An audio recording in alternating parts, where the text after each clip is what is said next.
Salama Ohatsanta ny anarako, première dia amin'ny lycée Jules Ferry.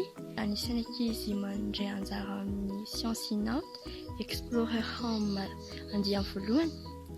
Fantatrao ve fa samihafa ny gidro sy ny rajako? Eto Madagasikara no ahitana ny zato isan-jato ny gidro na lémurien. Toy ny olona dia misy rindran-damina ny lémurien. Misy ny pitarika dia misy ny taliana. Dia ny vavy lohan'ny groupe. Izy mandidy dia mibaiko. Izany antony irazana hoe matriarcal ny gidro. Tsy gasy fa ifandovan'ny taranaky ny gidro vavy io dominance io. Ary ny vavy koa no misafidy ny toerana hipetrahany. Ka izy no manam-pahefana ao amin'ilay territoire.